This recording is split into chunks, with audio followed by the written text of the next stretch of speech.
The desert market was loud and cruel. Rusty ships, broken robots, and cages full of strange creatures stood under the hot twin suns. Sellers shouted, buyers argued, and the ground was dry and cracked. But no one noticed the small sack lying near, the garbage pile. It was old, dirty, and tied tight with metal wire. Now and then it moved just a little, like something inside was breathing. Rhett, a human trader, walked through the crowd. His boots were dusty, his coat torn, and his water nearly empty.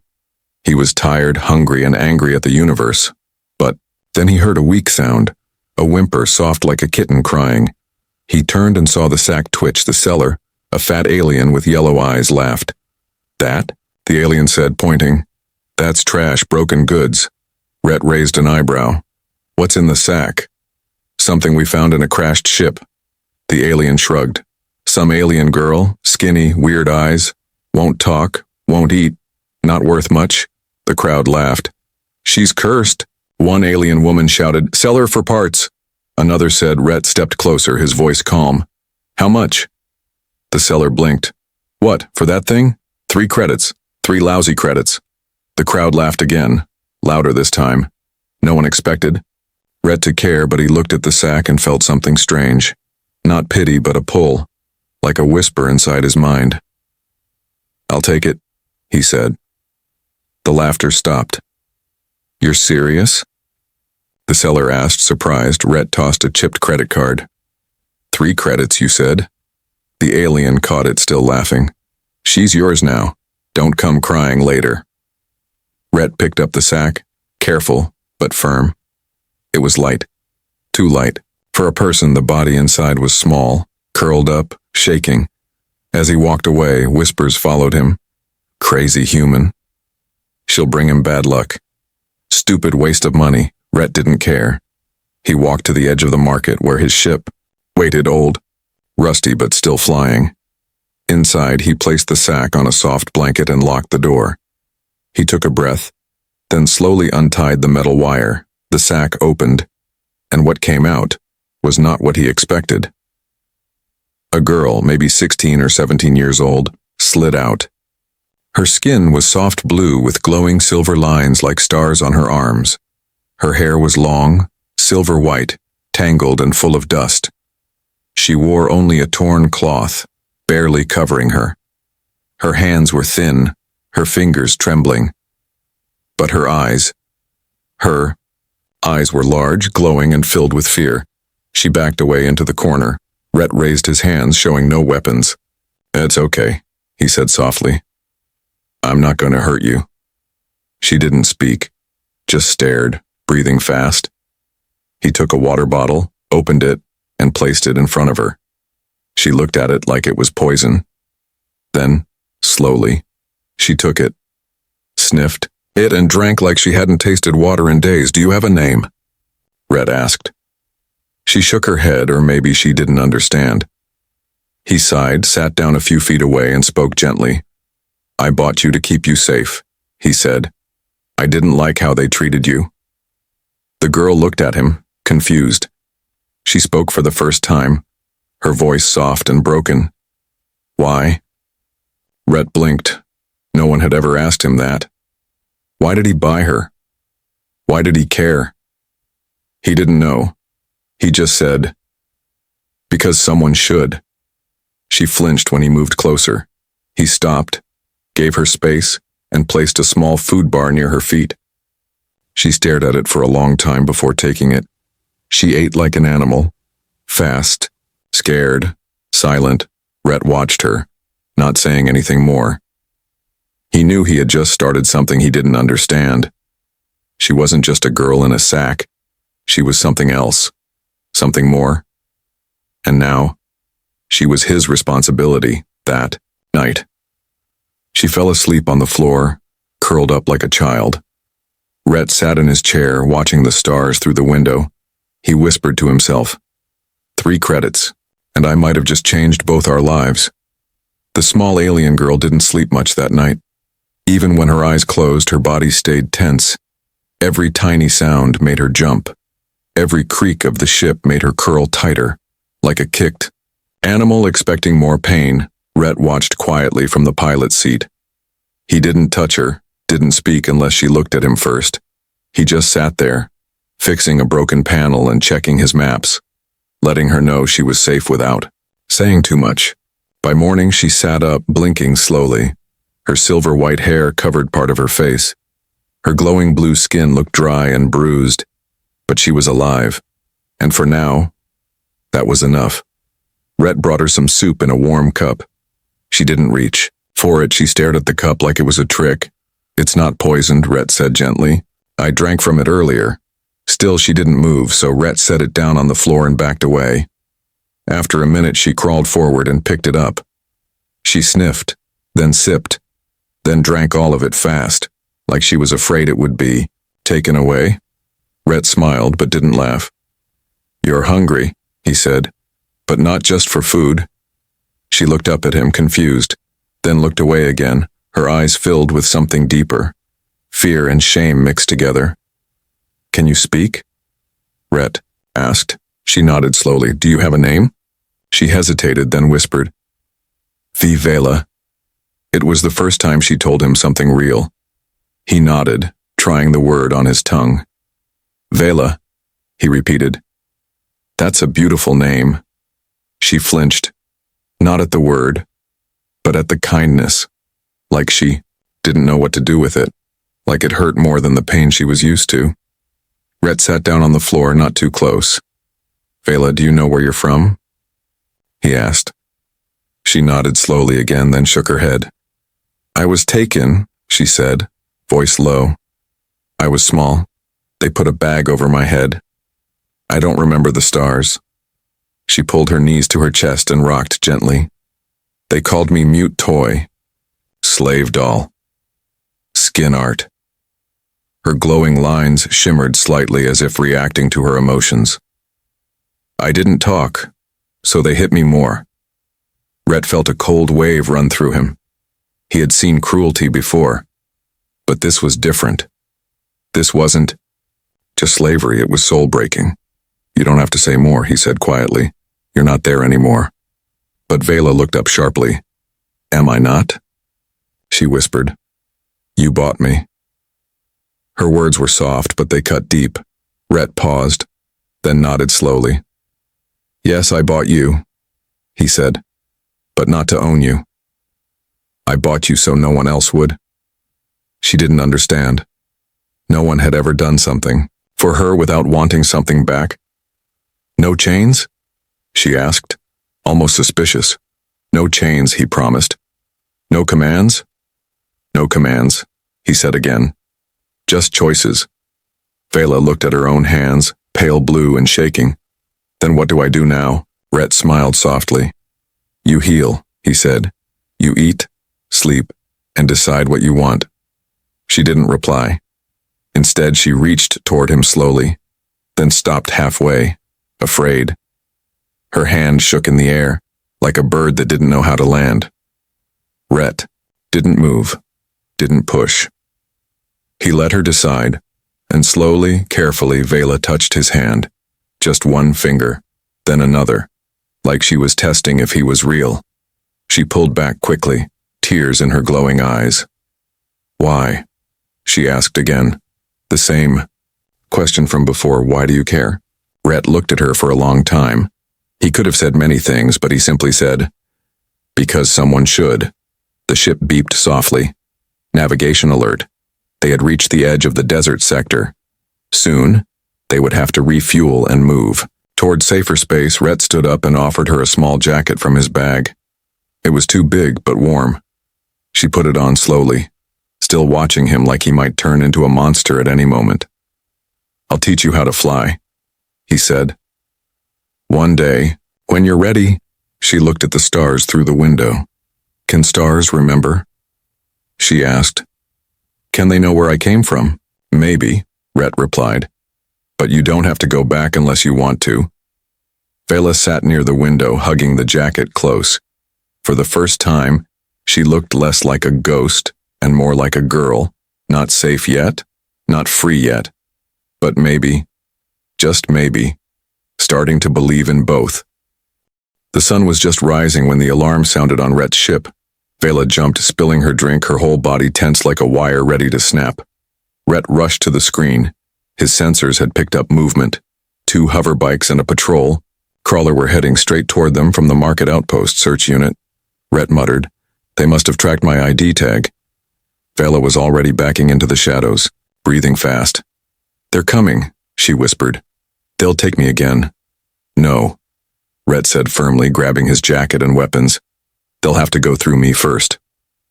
The ship rumbled as he started the engines. The sand outside kicked up into small storms, the wind rising fast. "Weather's turning bad," Rhett said. "We can lose them if we fly through the dunes." Vela shook her head, her voice shaky. "They'll shoot us down." "Not if we fly low and fast," he said, strapping into the pilot seat. "Hold on."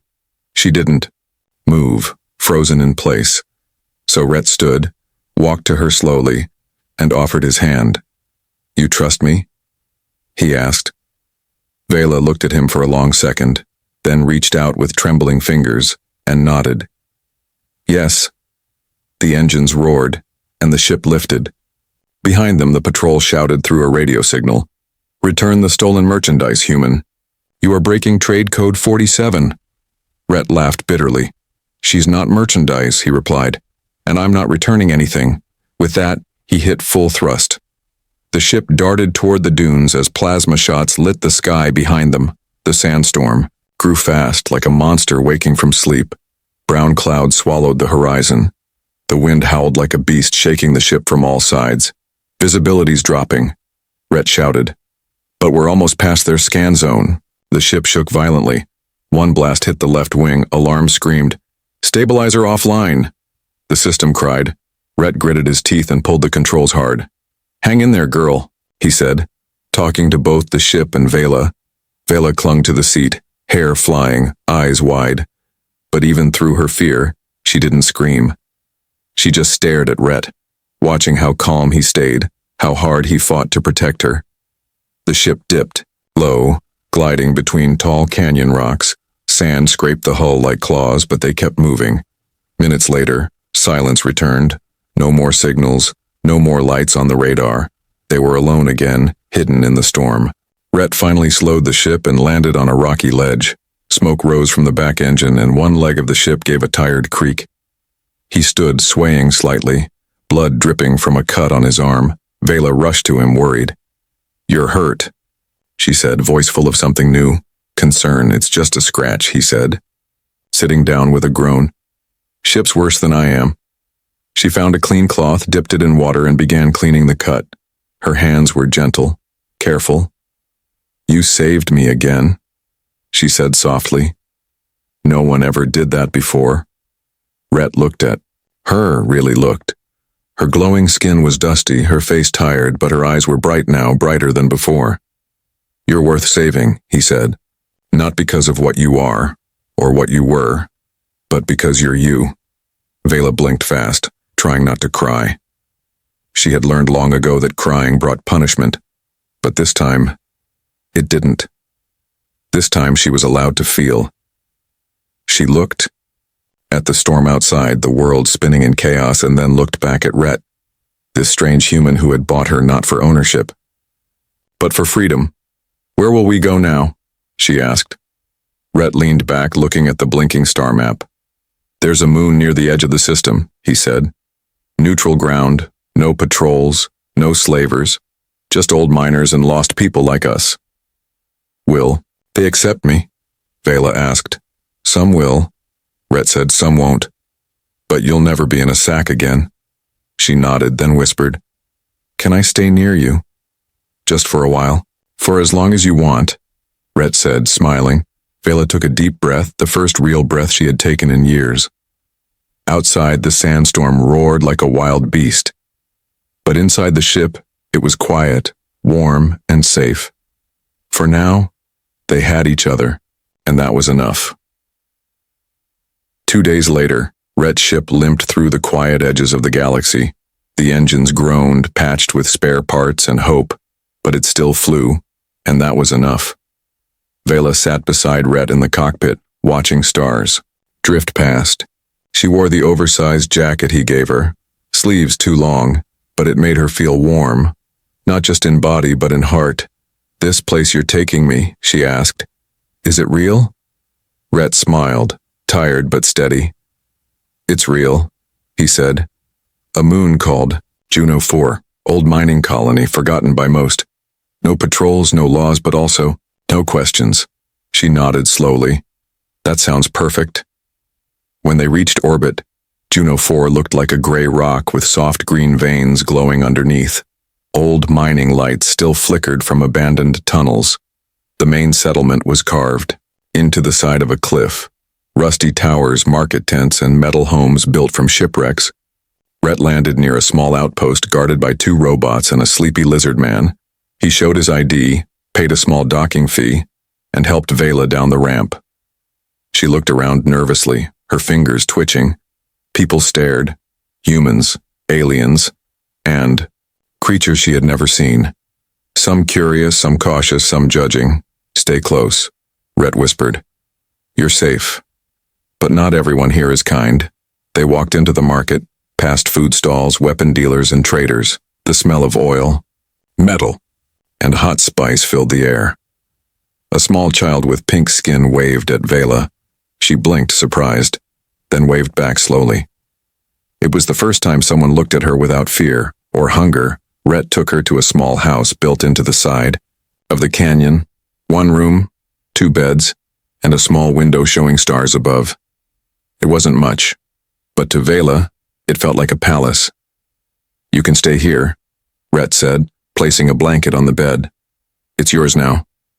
She touched the pillow like it was a gift from the stars. "Mine?" she asked, confused. "Yes," Rhett said, smiling. "You don't have to sleep on floors anymore." That night she had a nightmare, screaming in a language Rhett didn't understand. He rushed to her bed and found her shaking, eyes wide with terror. "No bags," she cried. "Please, no sacks, no ropes." Rhett sat beside her without touching. "You're not there anymore, Vela," he said softly. "No one's coming for you. Not here." Her breathing slowed. She looked at him with tear-streaked cheeks. "Stay," she whispered. So Rhett stayed, sitting by her bed until she finally slept again. The next morning, Vela asked for something he didn't expect. "Can I help fix the ship?" "You want to?" Rhett asked, surprised. She nodded. "I'm small. I can reach tight places." Rhett grinned, handed her a tool, and they started work together. Vela crawled into panels, handed wires, and asked questions. Each time, Rhett explained, her eyes lit up with curiosity. "You're smart," he said one afternoon. Vela paused, surprised. "No one ever said that before," she whispered. Later, Rhett took her to a healer on the far side of the canyon, an old alien woman with glowing hands. She scanned Vela and gave her special minerals to heal her blood. "Her spirit is damaged more than her body," the healer said to Rhett, "but she can grow if watered with kindness." As they walked back, Vela looked at the sky. "This moon is ugly," she said. Rhett laughed. "Yeah, it's not a paradise. But it feels like a beginning," she added. The days passed. Vela smiled more often, slept deeper, and ate without fear. She painted stars on the walls with glowing dust. She wrote her name on the door. Vela, in both alien and human script. Some people in the colony began to notice her. "That's the girl with the glowing skin," they whispered. "Rhett's girl," others said. No one called her a slave, or cursed, or broken anymore. One evening, while Rhett was fixing the ship's scanner, he cut his hand. Vela ran to him and wrapped the wound gently. "You always fix me," she said. "Now I fix you." He looked at her. Really looked. Not just at her skin or her strange eyes, but the fire inside her now. The part that was slowly coming back to life. "You're not who you were in that sack," he said. She nodded. "No," she whispered. "I'm more. And you're not alone anymore," he added. She smiled, a real smile this time. "Neither are you." That night they sat on the rooftop, staring at the stars. Vela leaned her head on Rhett's shoulder. "Thank you," she said softly. "For what?" for seeing me, not just buying me. The sky above Juno 4 was dark and quiet, but inside the small canyon home something strange had begun. Vela sat alone at the edge of her bed, staring at her glowing hands. She had noticed it a few nights ago. Her markings, the silver-blue lines, on her skin were changing. Sometimes they shimmered when she felt strong emotions. Fear made them dim, anger made them flicker. But last night, when Rhett had laughed and touched her shoulder, they had glowed, brighter than ever before. Now they were glowing again. Even though the room was dark, she placed her hand on her chest and whispered, "What are you hiding inside me?" That morning, Rhett returned from the trading post with food and parts. He noticed Vela sitting quietly, her face pale. "You okay?" he asked. She nodded quickly, too quickly. "I'm just tired," she said. But Rhett could feel something was different. She was watching her own body like a stranger. He didn't push. He had learned that Vela would speak when she was ready. Later, as they fixed a broken stabilizer together, her arm brushed against a metal rod. Sparks flew. Without her even touching any wires, Rhett stepped back, surprised. "Whoa, did you see that?" Vela's eyes widened. "It wasn't me," she whispered. But they both knew it was. "Vela," Rhett said gently, "what's going on?" She looked at him, scared, but also tired of hiding. "I think there's something in me," she said. "Something I don't understand." He nodded, sat beside her and waited. She took a deep breath and began to speak. "When I was very small, before I was taken, I remember lights and singing and a room full of stars. My mother wore robes with silver threads. My father had a voice that shook the walls. I think they were leaders, maybe nobles, maybe even royalty." Rhett's eyes widened. "You think you're from a ruling bloodline?" Vela nodded slowly. "I don't remember everything, but I remember one thing clearly. My father gave me a small crystal and told me, 'This will protect you when I cannot.'" She stood up, lifted her hair, and showed the back of her neck. A small bump under her skin pulsed with light. "I think it's still there," she said. "A hidden energy crystal may be fused with my blood." Rhett leaned in, careful not to touch. "That's no accident," he said. "Someone wanted you hidden, Vela. Someone powerful." She sat back down, hugging her knees. "But if I have something valuable, someone will come for it. And I don't want to be hunted again." Rhett placed a gentle hand on her arm. "Then we won't let them find you," he said. "But if this thing inside you can help you stay safe, maybe it's time to learn what it is." They visited the healer again, the old alien woman with silver eyes. She examined Vela's markings and placed her glowing hand on Vela's back. "Ah," the healer said softly. "You carry royal tech, lost, blood, an ancient fear." "What does that mean?" Vela asked. "It means you are not just a girl who was taken," the healer said. "You were a child of stars, and the stars remember their own." As they left the healer's hut, word began to spread. Some traders whispered about Vela's light. Others noticed the changes in her glow, and soon it reached the wrong ears. That night, Rhett heard a sound. Outside the door, a message had been burned into the metal panel. "We know what she is, human. We want it back." Rhett's jaw clenched. He went inside and locked every bolt. Vela was already standing, her hands glowing like soft fire. She had seen it too. "I won't run again," she said. "I'm tired of hiding." Rhett looked at her. "You sure?" She nodded. "I don't want to be someone's treasure. I want to be someone's choice." He smiled. "You've always been mine." Vela walked to the center of the room and held out her hands. "I think it's time to activate the crystal."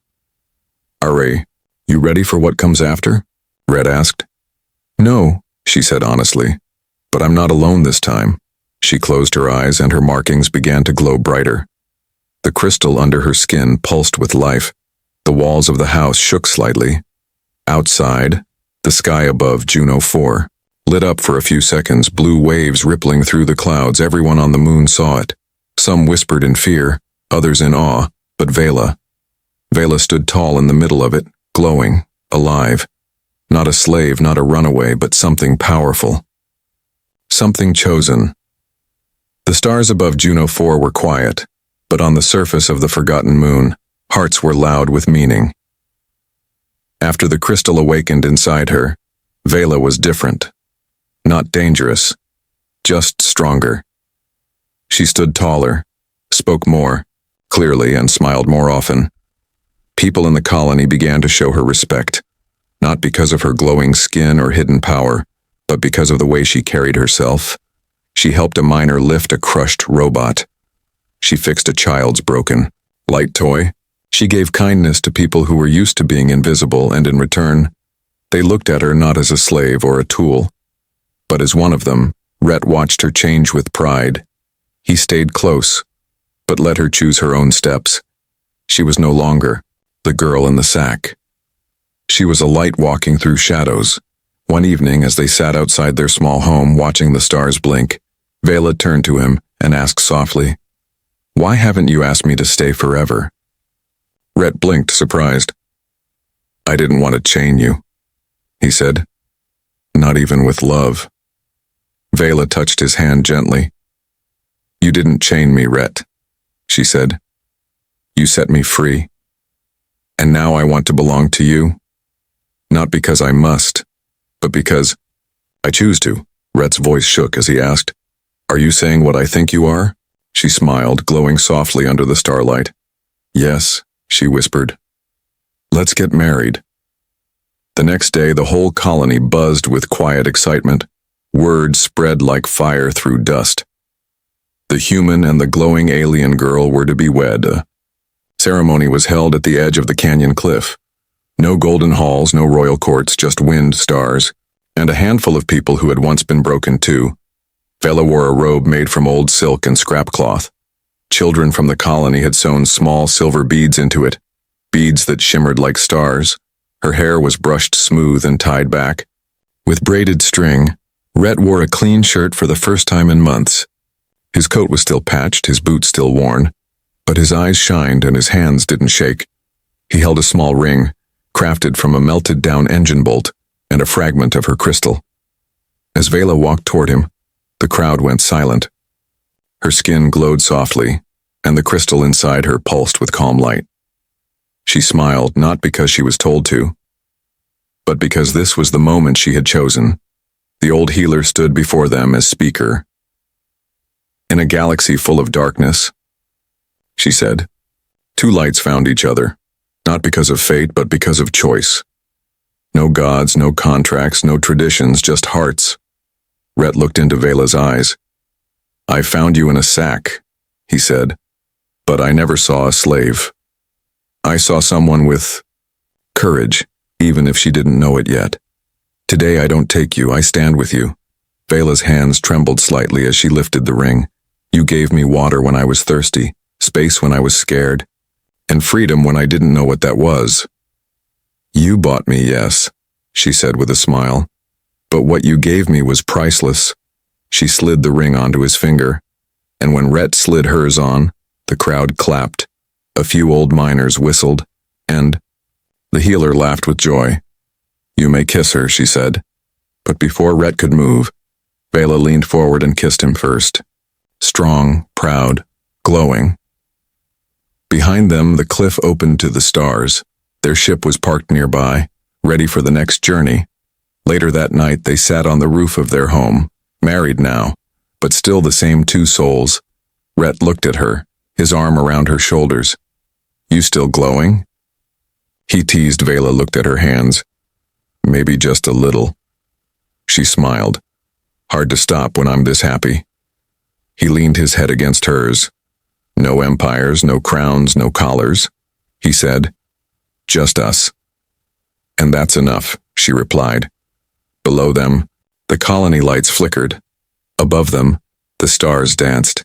And between the two, a human and an alien girl had rewritten both fate and freedom. They arrived at the desert trade outpost in silence, the same place where Rhett had first seen her, trapped in a sack, treated like trash. Now she walked beside him, tall, glowing, with a name and a purpose, Vela Rhett, The same merchant who had sold her stood in his stall laughing with other traders. He didn't recognize her until she stepped closer. Then his laughter died. His face turned pale. "You," he stammered. "You were merchandise," she finished. "But not anymore." The crowd went quiet. Rhett dropped a metal box on the table. Inside were copies of sale records, tracking chips, and a list of every girl sold in sacks. "Where are they?" Vela asked. The merchant tried to run, but Rhett raised his weapon. "No more running!" People began to gather, old miners, traders, and even a few guards. They recognized her now, not just the girl who had vanished, but the one who had returned, glowing with power, standing beside a human who once bought her, and now stood beside her as husband, not owner. "I was taken," Vela said loudly. "I was treated like nothing, hidden in a bag, sold for scraps. But I survived. And now, I want names. Girls still in chains, still in cages, still voiceless." One by one, people in the crowd stepped forward. Some whispered names, some gave locations, some even cried, because seeing her made them remember what they had ignored, or feared, or allowed. The local post leader arrived, angry at first, until Vela showed him the tracking data. And then she showed him the crystal in her neck, activated, registered, and linked to one of the lost noble houses. You have diplomatic protection," the officer said, shocked. Rhett grinned. "Turns out 3 credits bought more than anyone expected. Within a week, a rescue ship was launched, quiet, secret, and fast. They traveled from colony to colony, freeing girls just like Vela. Some were silent, some were angry, some were barely alive, but Vela spoke to each one, held their hands, gave them blankets, looked them in the eyes. "I was where you are," she told them. "And I'm still healing too, but we don't have to stay broken." Back on Juno 4, a new house was built beside Rhett's, larger, filled with soft beds, music, and food, a healing center, run by Vela and the girls who stayed. One evening, a reporter visited from a nearby system. He asked, "What should I call you in the article?" Vela thought for a moment, then smiled and said, "Call me Vela Rhett. That's the name I chose, the name I earned." Later that night, Rhett found her sitting alone on the rooftop watching the stars. He sat beside her, wrapping a blanket around her shoulders. "Thinking?" he asked. She nodded. "About the girl in the sack." He didn't speak, just listened. "I don't hate her anymore," she whispered. She was scared, but strong. She waited for someone to open the sack, and when you did, she became me. "You became you," Rhett said softly. "I just opened the way." She leaned into him. "You gave me a name, a choice, a ring, and a life." "You gave it back to yourself," he replied. "I just stood beside you while you did it." Above them, the stars shined bright. Below them, more girls arrived every week. Girls who had once been hidden, now holding hands, building new lives, and in the middle of it all stood one girl who had been bought for $3 but had become priceless.